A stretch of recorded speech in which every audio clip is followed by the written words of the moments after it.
Hey Dean, hey Gavin. They've been working on these multiple choice here at the beginning of class. Technically this one was done in homework, so we're going to go ahead and check it as we look at homework. But the other two were not, and so number 69, number 70, we're going to talk about. The solutions are on the backboard. Just push out the assignment board. You can see behind it as far as how I solved them out. We're going to talk about that in just a second. They also turned in their test corrections because they are due today by the end of the day, so they got to talk in their groups really quickly and check in with each other. But in just a second, we are grading 6-4.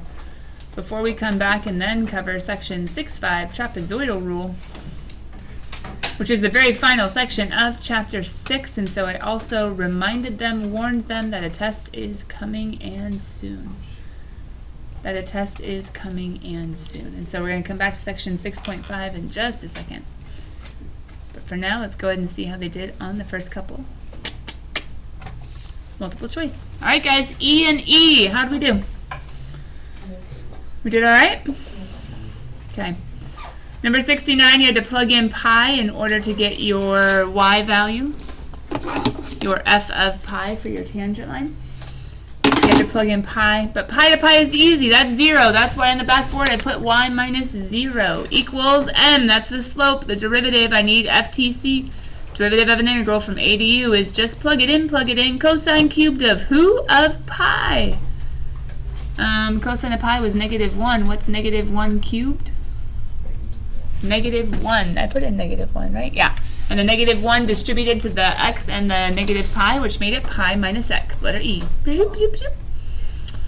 And then number 70, it was as easy as, hey, that's the definite integral because, well, hold on. They didn't tell you the bounds, but how did I find the bounds? How did you find the bounds? Well, you could use your calculator, but some calculators wouldn't like finding the zeros at those points because the graph doesn't go through the axis. The inside is greater than 0? That's for square root domain. The inside's greater than 0, but can't we just look to the zeros, the intercepts with the axis, right? Because if it's between the axis, I'm trying to see where does it hit the axis. So set the whole thing equal to 0. Square both sides, 0 still equals 1 minus x to the 4th. How did I get plus or minus 1? Because that's just like, when is an even power? Yeah, even will be technically an absolute value when you square root, so you could have done, or fourth root.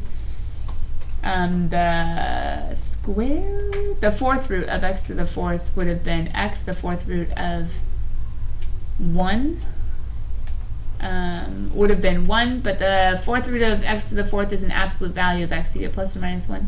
Or, couldn't you factor this? Wouldn't it be 1 minus x squared and 1 plus x squared?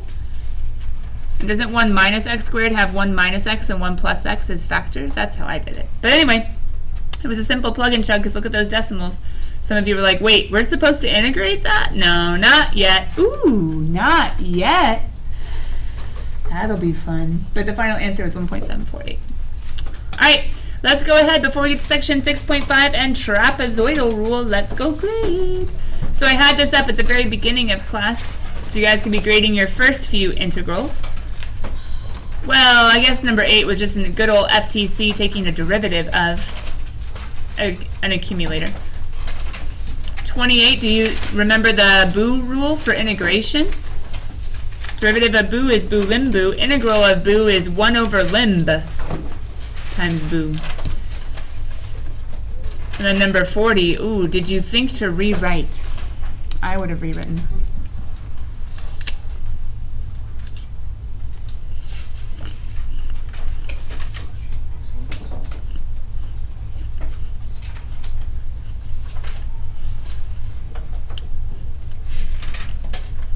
What's a way you could have rewritten number 28?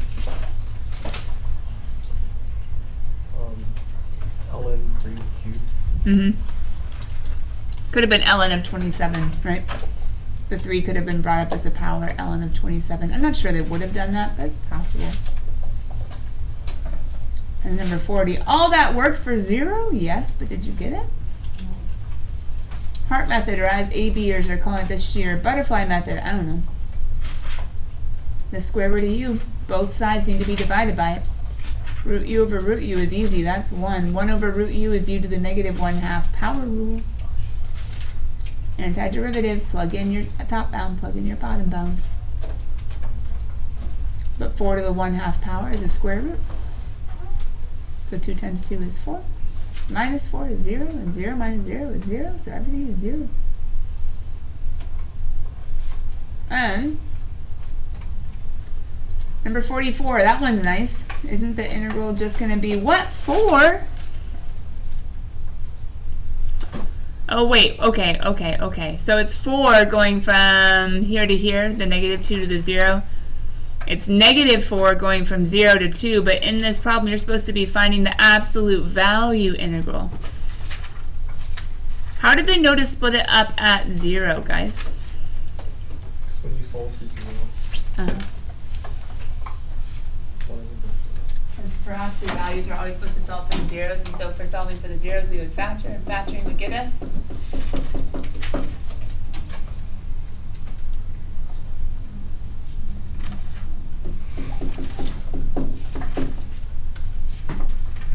and if we're just going from negative 2 to 2, then we already have these ones as bounds. We just need to split up at 0. So that's what they're doing down here.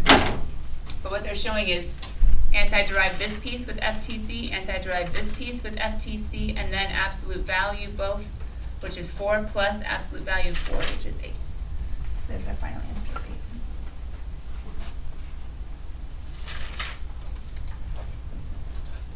8. Number 48, the final answer of the shaded region is root 3 minus pi over b. Root 3 over pi minus 3. Number 52, remember, they're saying nint, but their nint is your function integrate, or the integral sign, but fnint is your function, right? And they're throwing in, this is the integrand, and these are the bounds. X is your dx from negative 1 to 1. They're just throwing in a definite integral.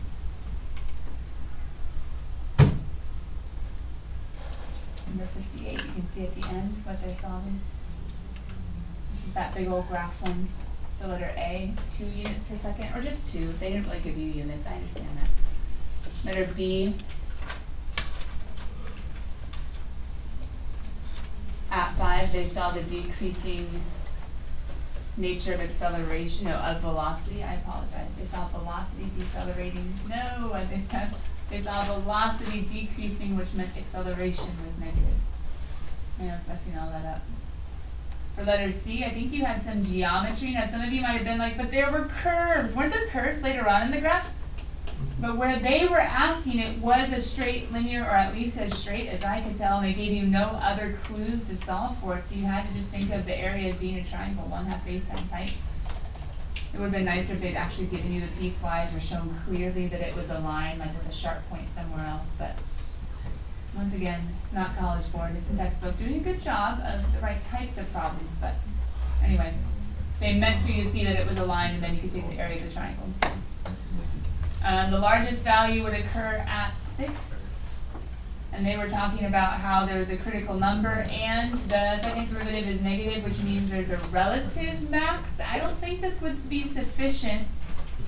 Actually, I know it wouldn't be sufficient for an explanation justification on the AP. So even though the book said it was good, I don't think so.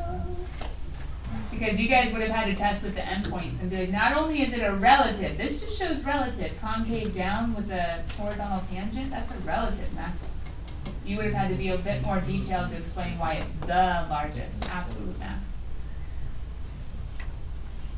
And then they're asking for an acceleration is 0. Acceleration is 0 when the slopes of velocity are 0 and the stopping points occur at 4 and at 7.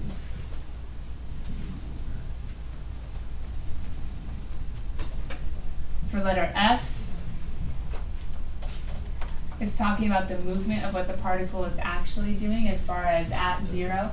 From 0 to 6, the particle starts off moving right, and then it comes back moving left, but then it starts to explain, okay, even though it moves right and moves left,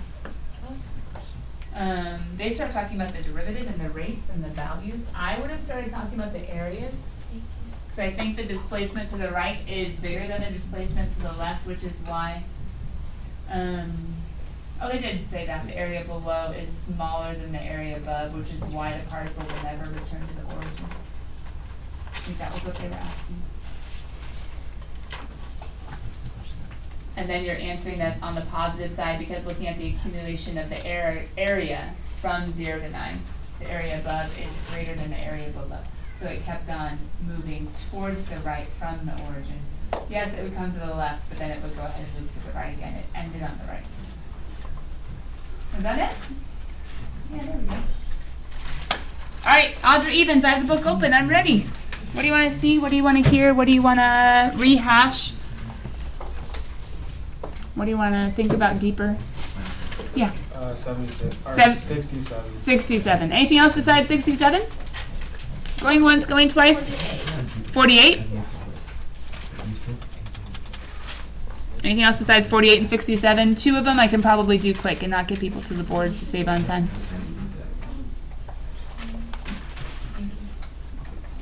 You guys talking about physics during my calculus class?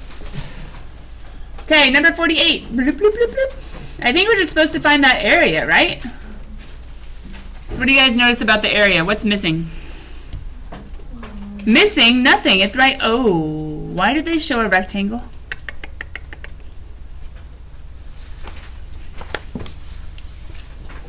Why did they show a rectangle? What was the point? That's not what's shaded.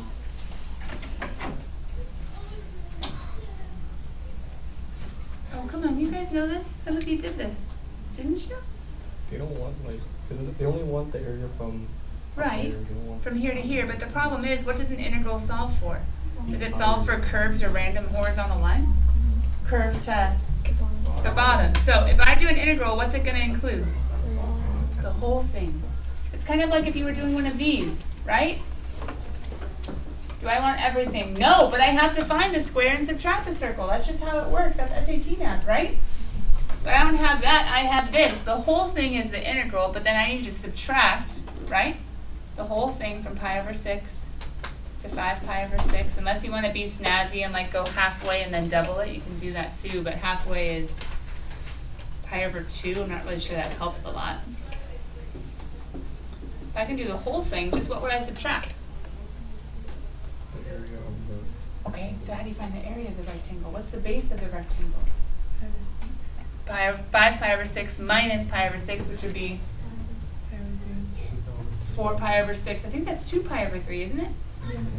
2 pi over 3? But wait, that's just the base. What's the height?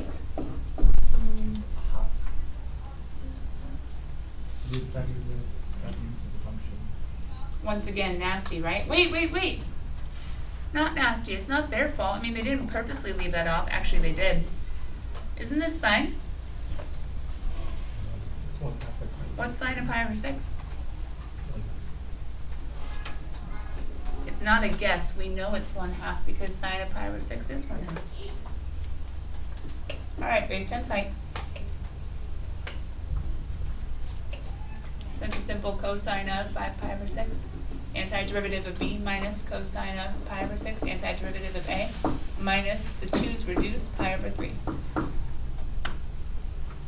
Cosine of 5 pi over 6, that's the long one, but in the negative direction. Cosine of pi over 6 is the long one, but in the positive direction. And a negative plus a negative is more negative, yeah? So that'd be negative 2 root 3 over 2. The 2 is reduced.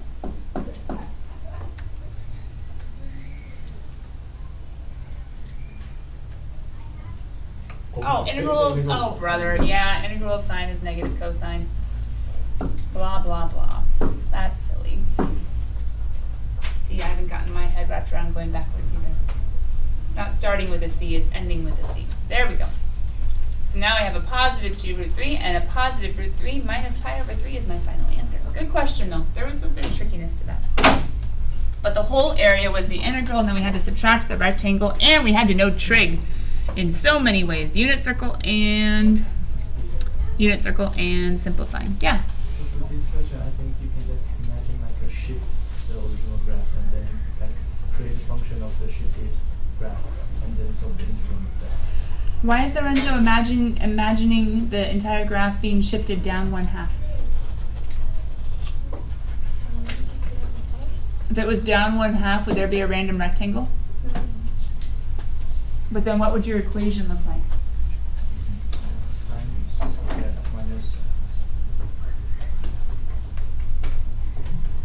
But wouldn't the balance be the exact same thing?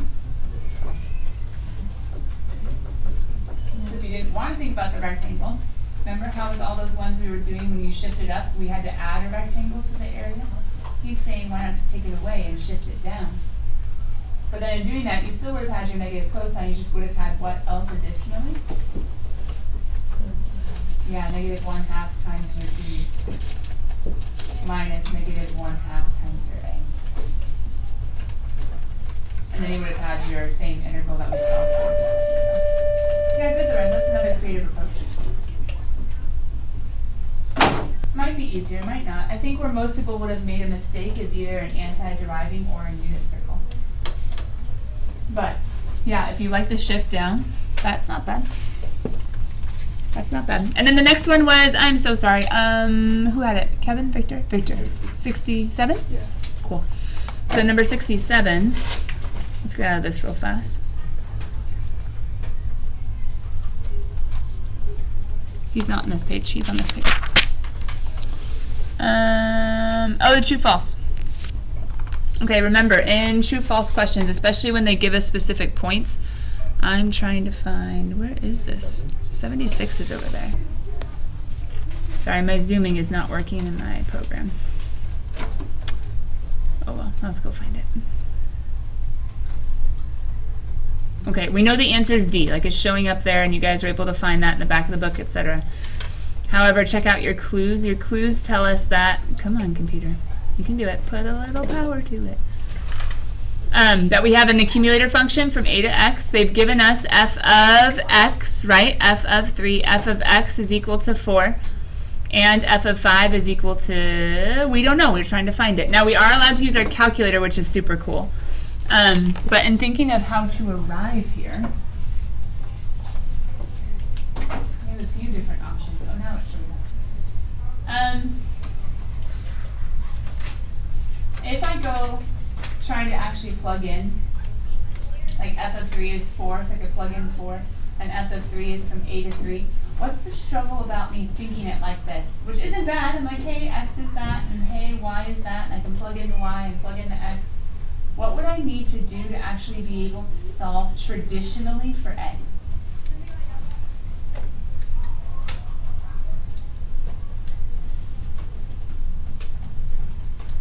What would I need to be able to do to get to a, guys? Like this way, mathematically speaking.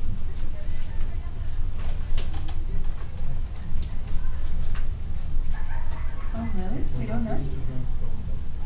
Wouldn't you have to actually anti-derive and plug in 3 and plug in a and then have an expression that you solve for a? Right? But what's the problem? Huh? I don't know how to anti-derive. I want to put it in my calculator and put it in a. Right? Now, could we plug all of these in as a's and then see which one makes 4? Yes. But is there supposed to be an actual method to the madness of how to solve? Yes. Does this setup where you have an initial condition and you're trying to find a point a little bit removed make you guys think of anything?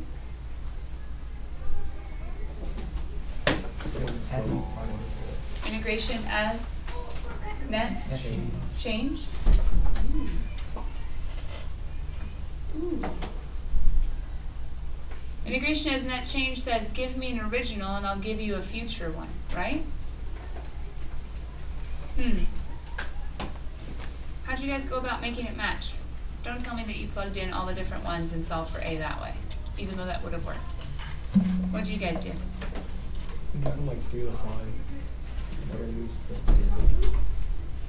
If you change the bounds and said, okay, I just need to start somewhere and then end somewhere else, I could start at where that point starts. I could make this my initial. And so my initial, I could make a equal to 3. But be careful, if I make a equal to 3, if I'm starting from 3, I need to think about how this function is starting with an initial value of 4. So I could say, okay, to get to 5, I could start with my beginning function value at 3, and then figure out what change occurs from 3 to 5 of my ln of 2 plus sine t dt. This is using what we understand integration to be doing, or to signify. This means a net change in, net change, we'll just say a change in the integrand a change in, I should say, the displacement of this rate, if we think about it that way. And so I need to start with the initial value. Integration is net change. F of b equals f of a plus the integral from a to b of f of x dx. Now, we haven't really reviewed integration as net change. So, Victor, it makes sense as to why this didn't come straight out of our notes or straight out of our examples. But, yeah, if we made that a, our initial condition of, hey, we want to start here because he's the initial value that we know. No big deal. Plug and chug, and then we're good, and our calculator should match up with D, right? Cool. All right, last call for questions on homework. Going once, going twice. Sold. Here we go. Section 6.5. Why are we finishing it in one day? Well, in our book, there are two big concepts in section 6.5, and one of them the AP never tests, so we're not going to stress about it. There are two big concepts in section 6.5, and one of them the AP never tests. But last year, some of you remember, we were doing this like midpoint and then trapezoidal approximation in a chapter that was way ahead in our book. So I think it was ahead. And it said something about Simpson's rule, and you're like, what? Simpson's rule? Maybe we'll see the idea today, but once again, the AP never tests something called Simpson's rule. So we won't stress too much about it, but let's go ahead and review trapezoids, because you guys hopefully noticed that we did left, we did right, we did midpoint, LRAM, RRAM, MRAM, but we never did trapezoids. So let's review. Why on earth are we doing approximations anyway? Well, they're super handy if the antiderivative is very difficult or even impossible. It gives us some way of dealing with the data, going from a rate, going back to an original quantity. It gives us a way of dealing with the data in a specific sense, because we can approximate what those integrations would result in. Or if they force our hand, and the AP loves to do that, and they give us clues, and so we can't solve it outright because they didn't even give us the function for us to even try. They're forcing our hand. So quick review, what does trapezoidal rule do? Just like LRAM, just like RRAM, just like MRAM, it says, okay, you have a definite integral, okay, you have a certain particular area. You want to approximate that area? I'll give you a way. Instead of using rectangles, I'll say, let's use trapezoids. And all these trapezoids aren't flat down on the table, they're standing up in a sense, if you want to think about it that way. So instead of 1/2, what you guys are used to, height times base 1 plus base 2. In calculus, we say, no, it's 1/2 base times height 1 plus height 2. Base is just like the rectangles, a delta x, and height, just like rectangles, are function values.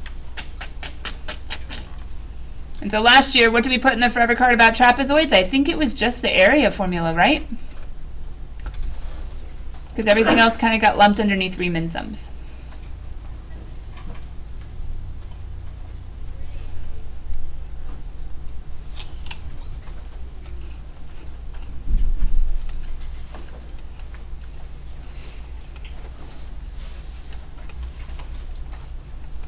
Let me zoom out. It's not really important for you guys to see. I was seeing if there's any details that you would miss.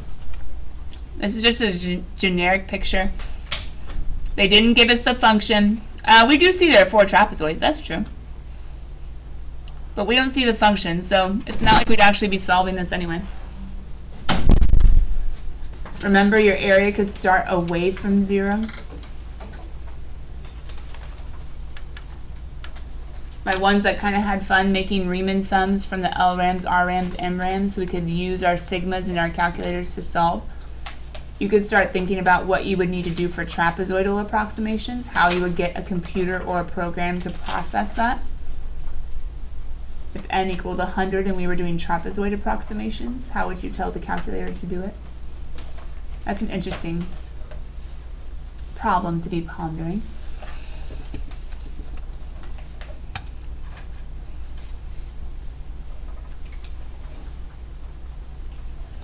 But depending on the behavior of the graph, trapezoidal approximations should even be better than midpoints usually, because midpoints, depending on the curvature, can happen at weird places where it's not truly like halfway between the heights.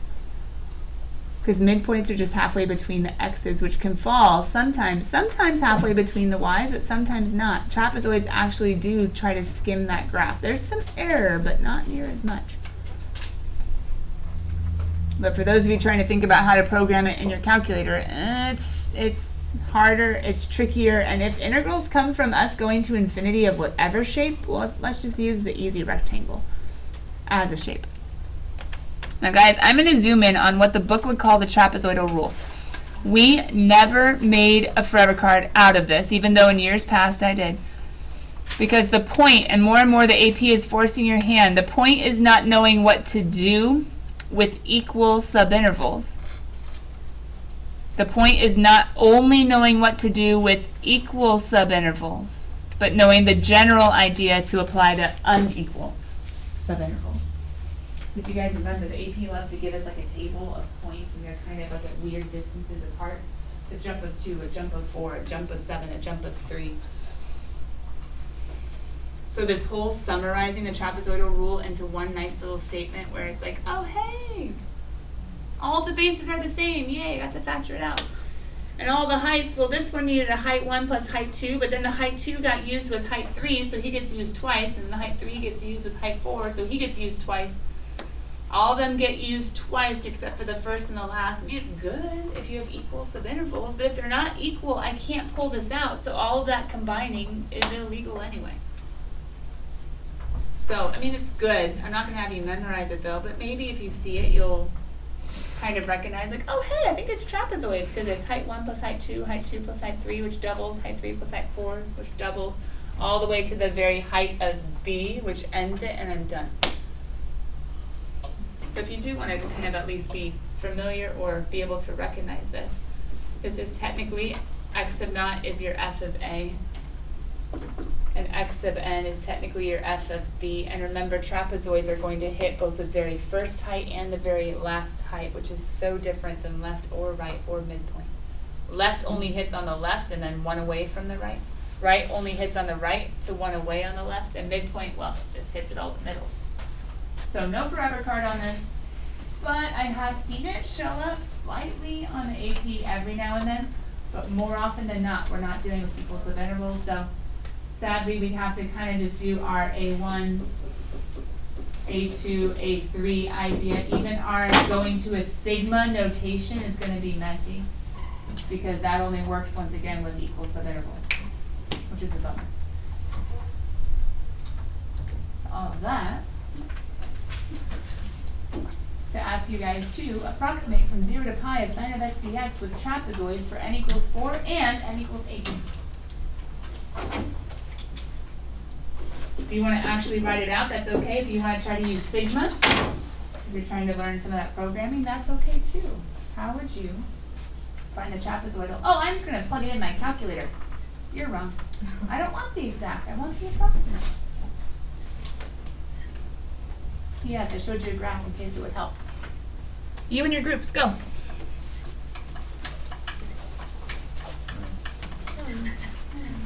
Remember, you want to simplify the process. I was going to also suggest a more big of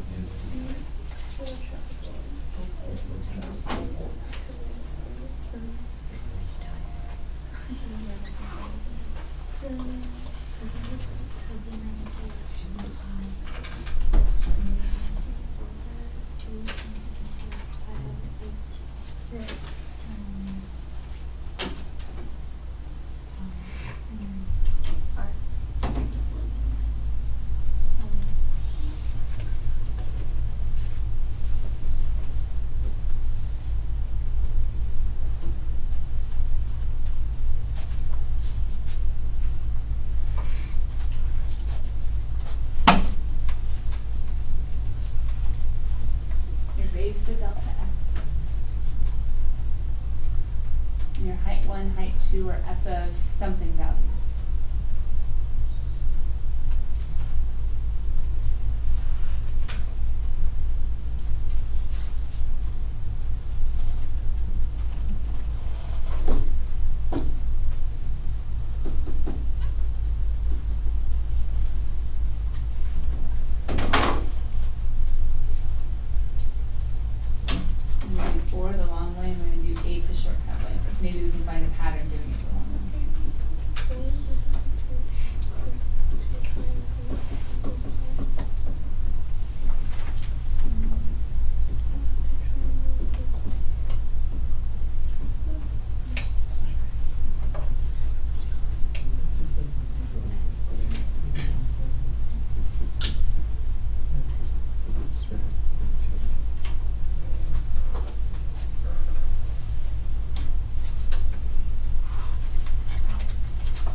my trapezoid area formula. Good. Why do they all have on that one pi over 4s? Distance of pi, the same base, was cut into 4ths, right? And then you guys see my base over here, distance of pi being cut into 8ths. True? What do we need to do now? Find the heights. So the first trapezoid, I know someone said triangle. You're technically right, but technically to have like an actual process, wouldn't it be f of 0 and then f of pi over 4, right?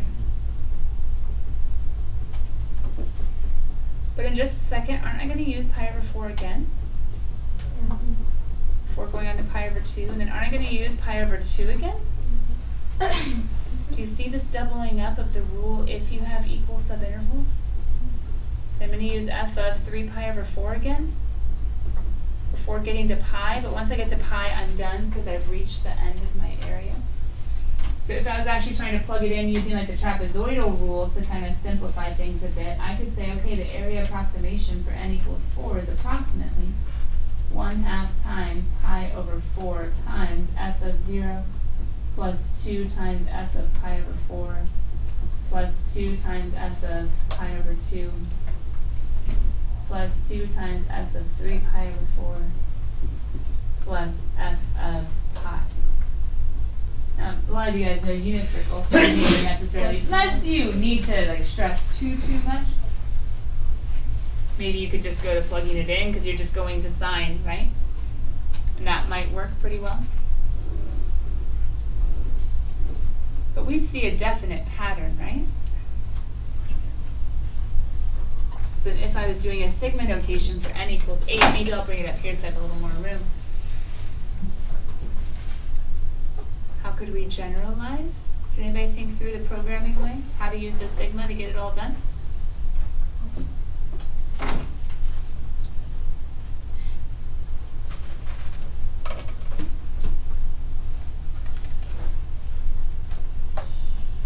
In this case, I'm technically doing sine of. I could do f of or y1 of. That's true. Sine of. Don't I need 1 to go back to 0? So could I do something like n minus 1 or pi over 8 times n minus 1, right?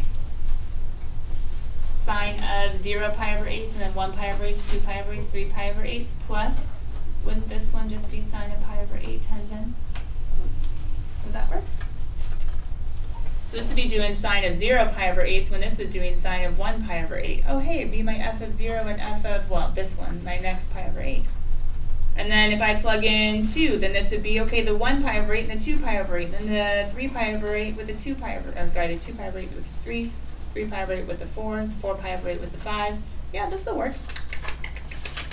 Something to the effect of f of a plus, now remember these are easy because it's 0, we're starting at 0, but f of a plus delta x times n minus 1 plus f of a plus delta x times n. That'll get it for you every single time. So whether you throw it all in or whether you add it all up, sorry, whether you summarize it in a sigma notation or whether you actually separate it all, it should work either way. Some of you, this is safest, this is best. That's totally okay. Some of you guys, hey, why not take the challenge and then simplify your process as far as the work you need to show. Your brain has to work a lot harder for this, but hey, it's kind of cool. Now pause, pencils down. Simpson's rule, not on the AP. Simpson's rule, not on the AP, but a college calc class will probably cover it. It's taking a trapezoidal rule one step further and approximating by, wait, approximating by what? Do you see that? Parabolas. Approximating with parabolas. We're taking an integral and we're something? Okay, wait, okay, we're taking an integral of a quadratic, and if the integral of the quadratic, we could actually write this out and we could actually solve for the integral. When you solve for the integral, you would get that expression. If that's true, we're using it to approximate. Here's the idea, if you guys can kind of tell. There's a nasty formula. The nasty formula can be plugged into, it can be used. I don't want you memorizing it, but I want to show it to you. Do you see how this is your function, your curve, right? Yeah. And your function, your curve has an area. Instead of using trapezoids, which slices off at a straight line, or which connects to a straight line, we're doing 2 points, but we're doing 2 points with a parabola. we're doing 2 points of the parabola to get even closer. So it's not going to be like that straight trapezoidal approximation, it's going to be a parabolic approximation. Which is kind of interesting because then we can actually move by parabolas throughout. We can move by parabolas throughout. Do I have a better picture for like the progression? Oh, I don't. Bummer. In years past, if we've had tons of extra time or whatnot, or kids have been ahead, or we've had like, I don't know, some sort of extra day that we were trying to kill, I would actually show them how to do Simpson's rule, and they would solve it. But long story short, it's a thing. The AP likes to use the thing. No, it does not. It likes to use trapezoids. It does not use Simpson's rule at all in any way, shape, or form. So it's okay. We can skip it. But the last thing I want you guys to write down, not the big box per se, because the big box gets super particular super fast as far as Simpson's rule, and we're avoiding Simpson's rule. It does give us something interesting to consider, though, with trapezoids. Not that we're making a forever part out of it. That's not the point of me showing you this. It's kind of to get you ready for something second semester, just to see it. That there is a way to figure out how far off trapezoidal rule and Simpson's, if we were to do it, how far off it is. Error in general is the actual minus the approximate. That's the thing I want you to write down. Error in general is the actual minus the approximate. And because of how trapezoidal rule is done with equal subintervals, we could actually get that as an expression that we could bound the error by using a maximum. It's really an application of calculus, an application of the second derivative. Or the derivative of the second derivative, I should say, because it's the max of f double prime. But anyway, guys, go ahead and play around with homework number 23.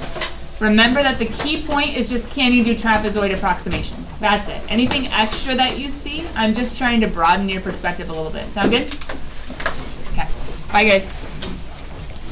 I'm going to go peek at the homework problems and make sure there aren't any I need to take off. If I do need to take them off, I'll comment on Google Classroom.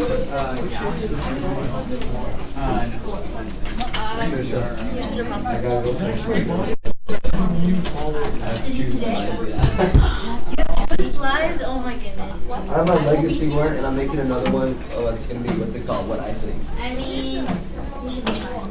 And then the last one I'm finished, questions, facts, editorials. That means your hand. Wow. 1, 4, 5. Oh yeah, I didn't give you guys many at all. Bye. Bye.